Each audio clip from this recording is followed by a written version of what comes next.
What if I told you that some of the world's biggest brands and companies worth billions of dollars are quietly packing their bags and leaving Pakistan? This isn't a rumor, it's happening. So the real question is why? Pakistan has a massive population, a young workforce, and a huge potential. Yet, despite all this, several multinational companies are scaling down, selling operations, or even exiting the country.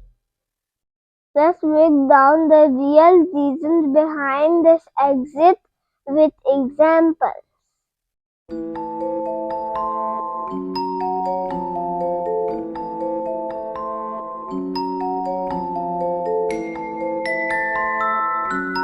Pakistan's economy has been facing high inflation, a weak currency, and low growth.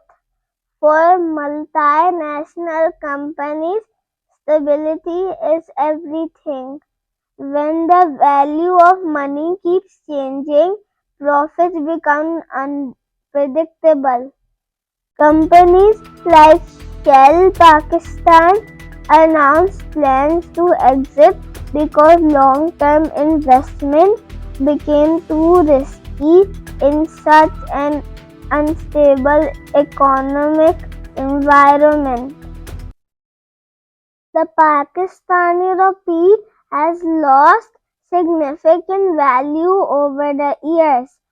For foreign companies, this means profits earned in Pakistan are worth much less when converted into dollars or euros.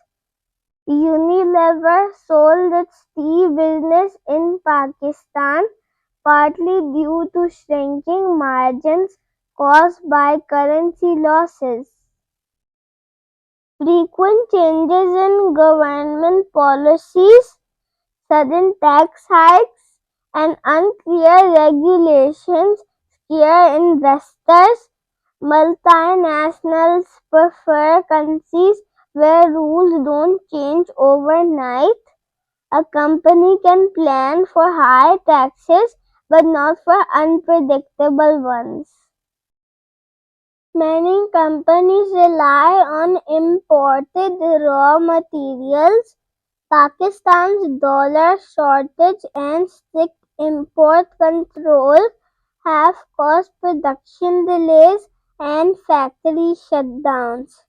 Several pharmaceutical and automobile companies reduced operations because they couldn't import essential parts or ingredients.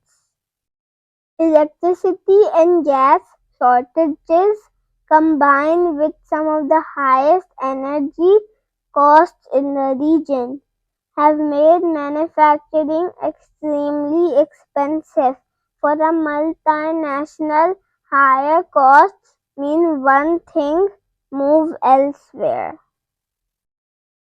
When you add economic instability, weak currency, policy uncertainty, import issues, and high costs together, Pakistan starts looking like a high-risk market even with all its potential. Multinational companies are not leaving because Pakistan lacks talent or consumers. They are leaving because investors' confidence is shaken. The big question now is, can Pakistan fix these issues and win them back? If you found this video informative, don't forget to hit the like and subscribe button and share my channel with others and comment your thoughts. Until your next time, it's me, Jadi, zooming out. Bye bye.